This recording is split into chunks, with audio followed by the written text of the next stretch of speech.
सरसीना सरसीना सरसीना दरबार सरसीना सरसीना सरसीना दरबार सुना है अपना सिलसिला आदर्श अपना सुन्नत तरीका আমল আকিদা আমল ইখলাস এসব নিয়ে বীজ বপন করার চেষ্টা করবেন।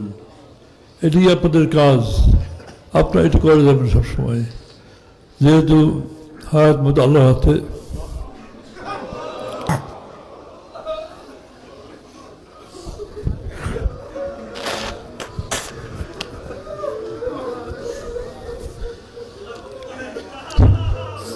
কথা হলো আপনারা কেউ নিষ্ক্রিয় থাকবেন না, কেউ নিষ্ক্রিয় থাকবেন না। যতদিন আল্লাহ আপনাদের হায়াতে রাখেন ততদিন আপনারা সিলসিলার খিদমতে আঞ্জাম দিয়ে যাবেন, এটি খেয়াল রাখবেন।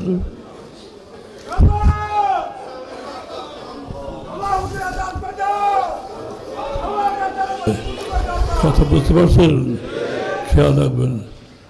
আর দ্বিতীয়ত এই মাহফিল আল্লাহ দাঁড়িয়ে রাখেন, আল্লাহ সেই তৌফিক দান করেন।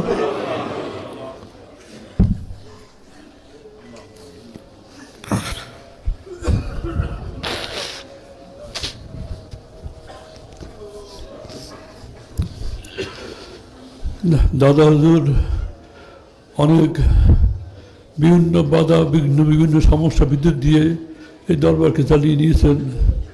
এরপরে আব্বা হুজুর আসলেন, তিনিও তার সারা জীবনটা এইভাবেই গেল, আর আমার জীবনটাও ঠিক সেইভাবে চলে যাচ্ছে।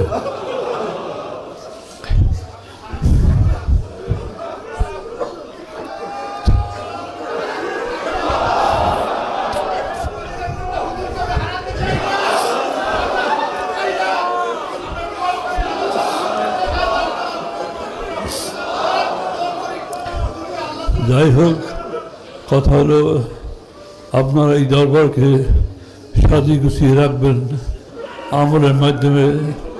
দরবার যখন নিশ্চিত কোথাও নিশ্চিত না হয়ে যায়, কোনো সময় আমলে নিশ্চিত না হয়, আমলে যেন জাগ্রত হয়, সেই চেষ্টা আপনারা করবেন। আপনারা সেই দিক খেয়াল রেখে সবচেয়ে হেফাজত করার চেষ্টা করবেন। এটি আপনার হলো হযরত বিসমুল্লাহ আলাই, তিনি ওই স্টেজে এই স্টেজ শেষ সময় একেবারে তখন তো অগ্রহণ সামনে হলো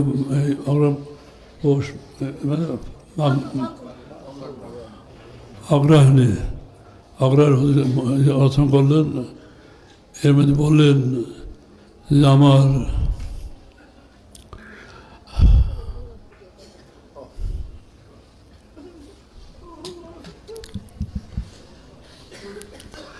যেখানে আমার দেওয়ার কথা সেখানে আমার দেওয়ার আগে মেজবাই চলে গেল। যাই হোক, কোনো চিন্তা করবেন না। আপনারা যদি আপনার রুহানি আওলাদ হয়ে থাকেন, নসবি আওলাদ তার সুখ ছিল রুহানি আওলাদ, যার সত্যিকার যার রুহানি আওলাদ তা কালকে আমার তার সামনে দেখা হয়ে যাবে। যাই হোক, আপনারা সব দিক খেয়াল রেখে চলবেন। এবং হুজুর কেবল একটা কথা বলেছিলেন যে আমার পরে কে আসবে কে না আসবে, দাদা হুজুরটা বলছেন যে তিনি ইশারা দিয়ে গেছেন, সেইভাবেই আমি একটা ওসিয়তনামা লিখে গিয়েছি। আমার বর্তমানে আপনারা দেখে নেবেন, এদিকে আপনারা খেয়াল রাখবেন। যেহেতু একটা কথা হলো এই দরবারটা আমদিস নয়, এই দরবার একটা খাস দরবার, এর একটা আদর্শ আছে, এর আকিদা আছে, এর আমল আছে। ঠিক সেইভাবে এই দরবারকে পরিচালনা করা এটা আমাদের দায়িত্ব, কর্তব্য। আশা করি আপনারা সেইভাবে যেভাবে হুকুম হয়, যেভাবে আপনারা বুঝতেছেন, আপনারা সেইভাবে আপনার কাজ করবেন। কথা বুঝতে পারছেন? খেয়াল রাখবেন এটা।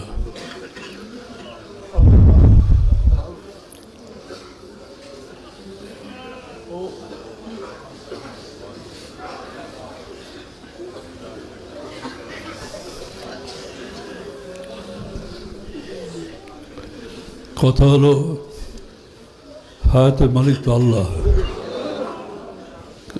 হয়তো শরীর অসুস্থ আছে, আপনাদের দোয়া ইচ্ছে।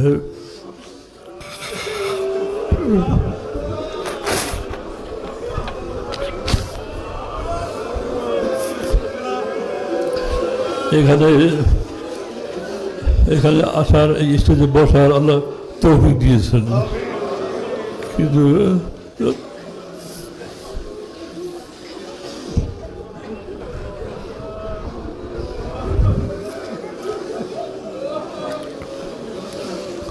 কিন্তু আমি শরীরের যে অবস্থা ছিল আমি বুঝতে পারিনি যে আমি এখানে আসতে পারবো না।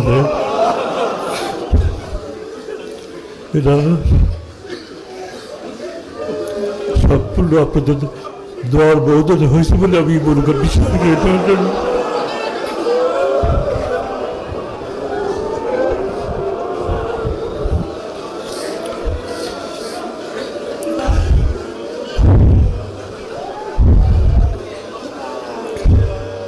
যাই হোক, কথা হলো আপনারা সাথে খেয়াল রেখে আপনারা চলবেন, আর নিজের আমলকে সবসময় ঠিক রাখবেন। ছেলেদেরকে ছেলেদের প্রতি খুব কড়া নজর রাখবেন, যাতে আমলবিহীন না হয়। এই ফেতনার যুগে বড় কঠিন সময়, এইসব ছেলে পেলে বাপের কথা শোনে না, বাপের ছেলেকে বলে ছেলে শোনে না, এই অবস্থা হয়েছে আমাদের। এরকম তো না, আমাদের ছেলে আমাদের মতো হবে, আমাদের ছেলে আমাদের মধ্যেই হবে, এটি আমাদের আশা এবং আল্লাহর কাছে ফরিয়াদ থাকবে। এটা খেয়াল রাখবেন।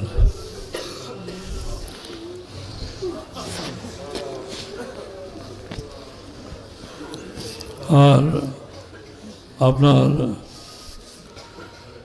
কথা হলো, যেহেতু যেটা বলতেছিলাম যে হুজুরের অনেক দুশ্মন ছিল,